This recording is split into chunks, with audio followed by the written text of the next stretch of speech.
E eis que também Isabel, sua prima, concebeu um filho em sua velhice, e é este o 6º mês para aquela que era chamada estéril, porque para Deus nada é impossível. Amém? Tome sua assento. É uma alegria, meus irmãos, para nós estarmos aqui neste lugar, vendo a manifestação do Espírito de Deus nessa última hora trabalhando para levantar um povo que vai ser assunto ao céu.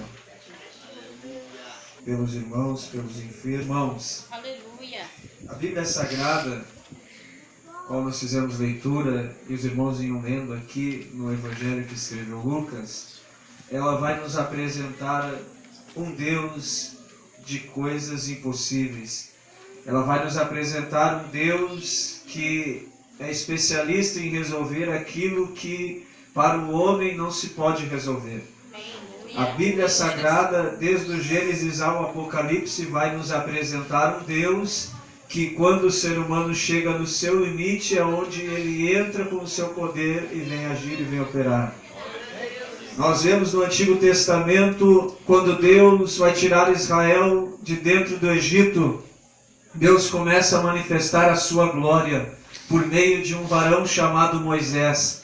Deus lança 10 pragas no Egito e na 10ª praga, então, o faraó agora é convencido de liberar os hebreus a saírem do Egito. E a Bíblia vai dizer no Salmo 105, no verso 37, mas a eles os fez sair com prata, com ouro, e entre as suas tribos não houve um só enfermo. Em Êxodo capítulo de número 12, a Bíblia diz que saíram 600.000 homens de a pé, fora as mulheres, as crianças e o populacho que saiu de dentro do Egito. Eram em torno de 3 milhões de pessoas saindo de dentro do Egito para ser sustentadas por Deus dentro de um deserto. Eles não sabiam quanto tempo ficariam no deserto. Eles não sabiam quantos meses ou anos ficariam no deserto. A estratégia deles ou a intenção deles na ótica humana, na ótica limitada, natural, era de logo chegar a algum lugar melhor do que o Egito ou até mesmo do deserto por onde eles passariam. Mas Deus tinha um projeto com Israel, um projeto, meus irmãos, de sustentar um povo no meio de um deserto, um projeto de sustentar 3 milhões de pessoas em meio a um deserto, mostrando que o capítulo de número 1 e o versículo de número 37 de Lucas não está errado, onde o anjo está dizendo para Maria, porque para Deus nada é impossível. Sustentar uma família numa cidade, num município, às vezes já se torna difícil, dependendo do local, dependendo do lugar. Às vezes a falta de emprego torna isso, meus irmãos, inviável. Sustentar uma família onde a segurança pública está ameaçada, muitas vezes se torna difícil. Sustentar uma família, ou até mesmo 5 ou 10 pessoas, numa cidade onde as coisas estão indo de mal a pior, onde as portas estão se fechando, muitas vezes é difícil. Agora você venha imaginar um Deus que sustentou 3 milhões de pessoas durante 38 anos e meio dentro de uma metrópole, não, dentro de uma cidade-estado, não, dentro de uma capital, não, dentro de um deserto, onde não tinha água canalizada, onde não tinha luz elétrica, onde não tinha a tecnologia que temos hoje, não tinha um chuveiro com água quente, não tinha, meus irmãos, ar-condicionado, não tinha carro, não tinha veículos, e Deus sustentando 38 anos e meio, 3 milhões de pessoas. Segundo o estudo mais apropriado do assunto, vai nos mostrar que Deus gastara 1.600 toneladas diariamente para sustentar estas pessoas no deserto. Era 1.600 toneladas, não 1.600 quilos, era 1.600 toneladas de alimento diariamente para sustentar este povo dentro deste deserto.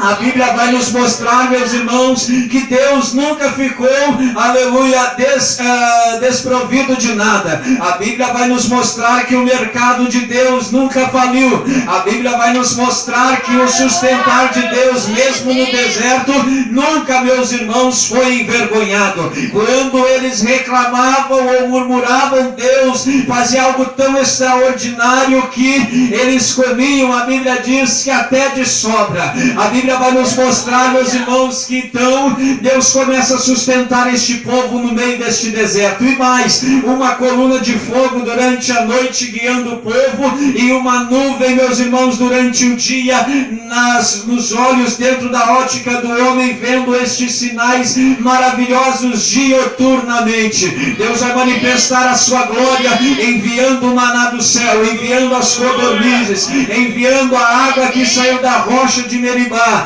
Deus, meus irmãos, não precisava de homem para sustentar o povo. Deus nunca precisou de sociedades humanas, de organizações humanas para sustentar o povo de Deus na terra. Deus nunca precisou de nada e de nem ninguém para sustentar a sua igreja sobre a face da terra. Lembre-se que era um deserto, cerca de 56 graus de dia e menos 16 graus à noite.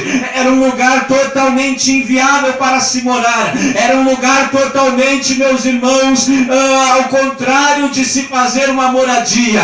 Deus, ele faz as coisas justamente, parece que fora da lógica do homem, que é para o homem não entender e o nome dele ser glorificado. Se Deus enviasse o povo para uma terra em que eles podiam plantar, pastor Sandro, as coisas ficavam melhor. Aí até, quem sabe, eles iam, meus irmãos, comer algumas coisinhas melhor, mas aí Deus, na sua plenitude, olhou e pensou: não, se eu coloco essa gente morar num lugar onde eles podem plantar e colher, vão bater no peito dizendo que é eles, então eu vou colocar eles no deserto. No deserto não tem como plantar e nem como colher. No deserto, meus irmãos, só vem duas coisas: o maná do céu e a água da rocha, porque Deus sabe nos sustentar dentro da medida certa. Então, para que o nome dele fosse glorificado, ele enviou o povo justamente aonde não tinha como plantar, aonde não tinha como colher, aonde não tinha nenhuma nação ao redor, porque toda nação era estabilizada em campinas, toda nação era estabilizada em cidades fortificadas, em lugares onde as terras eram boas. Não se via nação no deserto. A única nação que morou no deserto naquele tempo foi a nação de Israel. Fora, claro, grupos que viveram, meus irmãos, em desertos, como alguns nos tempos de João Batista. Mas uma nação de 3 milhões de pessoas no meio do sol, no meio do deserto, era Deus fazendo maravilhas, operando na terra de forma gloriosa. Foi a nação ou a geração que mais viu milagres dentro da Bíblia, porque Deus diariamente mandava o maná do céu. E mais, não podia guardar maná para o outro dia, porque se guardasse, quando você ia abrir o pote, no outro dia o maná estava todo embolorado, estava já vencido, estava numa situação fétida, não podia se comer. Deus estava dizendo que não era para guardar para o outro dia, porque no dia de amanhã viria novamente o maná do céu. Deus, meus irmãos, ele nos sustenta de forma maravilhosa. Jesus disse assim: basta a cada dia o seu mal. Quando Deus envia, ele envia diariamente e dioturnamente. Deus vai se manifestando para Israel. Deus vai se manifestando no decorrer da Bíblia como um Deus de coisas impossíveis, como um Deus de situações impossíveis. Hoje, aleluia, se nós fôssemos estudar isso, é impossível sustentar tanta gente. Eu não estou falando de 3 mil, eu estou falando de 3 milhões de pessoas. São 2 Porto Alegres inteiras dentro de um deserto, meus irmãos, dentro de um lugar onde onde não tinha nada para o povo comer, nada para o povo se sustentar sozinho ou com a sua autossuficiência. Era simplesmente uma ação direta de Deus. Era Deus no Sinai e o povo ao pé do monte glorificando o nome de Jesus. Era Deus com Moisés, aleluia, face a face com ele, e o povo lá embaixo recebendo maná. Era Deus lá em cima e o povo lá embaixo sendo sustentado pela glória e pelo manifestar de Deus. Deus vai se mostrando pela Bíblia, no decorrer da Bíblia, no passar das páginas da Bíblia, como Deus do impossível, como Deus das coisas impossíveis, como Deus que age quando a limitação do homem chega, quando Deus coopera quando o homem não tem mais saída, como Deus, meus irmãos, que cura quando o homem não tem mais cura. Quando nós olhamos para a Bíblia ainda no Antigo Testamento, nós vemos pessoas com lepra, nós vemos pessoas sem situação nenhuma de se autocurar, mas Deus vai se mostrando Deus do impossível no corpo físico desde o início da Bíblia, desde o livro do Gênesis até o último livro do Apocalipse. Deus vai se mostrando um Deus que sustenta o corpo físico de forma sobrenatural. Quando nós chegamos no livro dos Reis, no capítulo 5, Naamã está com lepra, não tinha ninguém para curar Naamã, não havia solução para Naamã. A menina disse: lá em Israel tem um profeta. Naamã vai procurar o profeta, encontra Eliseu. Eliseu diz: dá 7 mergulhos no Jordão. Ele se queixa um pouco, os soldados convencem ele mergulha no Jordão e a sua pele volta como uma pele de uma criança, porque para Deus nada é impossível. Quando nós lemos a Bíblia, aleluia, as histórias da Bíblia vão nos mostrando a realidade do ser chamado Deus. As histórias da Bíblia vão nos trazendo a atenção, ou tentando nos chamar a atenção para o ser chamado Deus de Israel, um Deus de guerra. Quando Davi está no primeiro livro de Samuel, no capítulo 17, na guerra contra Golias, ele diz assim: hoje toda a terra saberá que Deus é um Deus de guerra. Aleluia. Quando nós vemos Josafá no primeiro livro das Crônicas, no capítulo de número 20, está na peleja, ele vai reclamar com Deus e dizer: Deus, nós somos poucos, eles são muitos, nós vamos perder. E Deus diz: não, põe os levitas na frente, adorar, e eu vou manifestar a minha glória. E Deus diz assim, tomando Jaziel o profeta, que aquele dia a nação de Israel não teria que pelejar, porque a peleja não é vossa, mas minha, diz o Senhor. Deus, meus irmãos, manifestou a glória dele de tal forma que eram 3 nações contra Israel. Josafá estava atrás, na frente os levitas começaram a tocar e a cantar. De repente as 3 nações que vinham alinhadas contra Israel, uma olhou para o lado, a outra olhou para o outro, e começaram a dar espada um no outro. Quando sobrou alguns, que sobraram poucos, aleluia, eles começaram a se matar a si mesmo, e Deus glorificou o seu nome diante da nação de Israel e do mundo todo.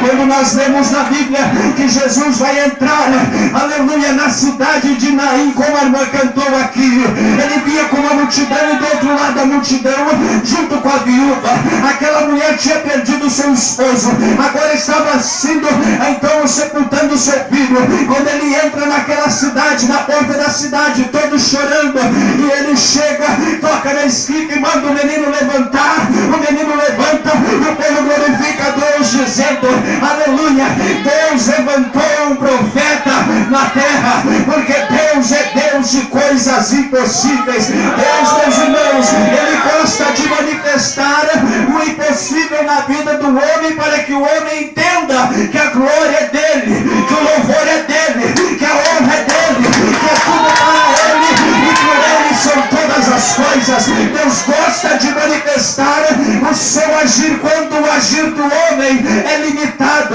Quando, meus irmãos, a gente diz: Deus, até que eu cheguei, Deus, até que eu consegui caminhar, Deus, até que as minhas pernas alcançaram, Deus, até que as minhas mãos conseguiram tocar, mas daqui para lá eu não posso mais nada, eu não sei mais nada, eu não consigo mais nada, eu não tenho mais saída para nada. Aí Deus, aleluia, Deus, o Deus da Bíblia, o Deus de Israel, parece que ele remanga as mangas nos irmãos e diz assim: então agora é comigo, então agora a coisa é comigo, então agora é a minha hora de agir. Aleluia, aleluia. Quantos podem glorificar o Deus da Bíblia? Quantos podem glorificar o Deus do impossível? E quando nós chegamos no capítulo 1 de Lucas, quando Gabriel se apresenta para Maria, ele diz: Maria, tu vai ter um filho, ele vai ser chamado Santo, Filho do Altíssimo, e o trono de Davi, o reino de Jacó estará nas suas mãos para sempre eternamente. E ele diz assim: mas Maria, a tua prima está grávida de 6 meses, aquela que era estéril agora vai dar à luz, porque para Deus nada é impossível. Deus abre a madre da estéril, Deus faz chover do céu maná, Deus faz vir do mar codornizes, Deus tira da pedra água, Deus tira da sepultura o morto, Deus manda corvo com carne e pão, aleluia. Deus, por meio de aventais de apóstolo, ele faz os enfermos serem curados. Jesus, com o lodo fez o cego enxergar. Jesus, com a hora da sua veste fez a mulher com fluxo de sangue ser curada. E ele está aqui nesta noite, ele está aqui neste lugar. O lugar é simples, como disse o pastor Sandro, mas uma coisa maravilhosa, porque parece que Deus gosta muito de trabalhar por meio de coisas maravilhosíssimas, de simples, melhor assim dizendo, coisas simples, porque em Coríntios 1, no versículo de número 25, 26 e 27, Paulo vai dizer assim: porque Deus escolheu as coisas loucas deste mundo para confundir as sábias, escolheu as coisas que não são para confundir as que são, as coisas fracas e desprezíveis para confundir as fortes, a fim de que nenhuma carne se glorie perante ele. Aleluia. Hoje você pode entrar em grandes catedrais, hoje você pode entrar em templos assuntuosos, belíssimos, com ar-condicionados, vidraçarias lindas, pagas com mil e rios de dinheiro, e você pode ir lá não encontrar a glória de Deus, mas nesta noite você vai ver aqui neste lugar simples a glória de Deus, o poder de Deus, a manifestação de Deus, porque Deus escolheu as coisas loucas deste mundo para confundir as sábias, os sábios do mundo, os sábios da época, aleluia, de Jesus, procuravam a salvação no templo, procuravam a salvação em Anás, procuravam a salvação em Caifás, procuravam a salvação nos sacerdotes, mas a salvação estava na manjedoura, a salvação estava no Calvário, a salvação estava na cruz, a salvação estava onde ninguém esperava, a salvação estava onde ninguém jamais calculava que estivesse, a salvação estava no Calvário, porque para Deus nada é impossível. Aleluia, aleluia, fique de pé glorificando a Deus neste momento.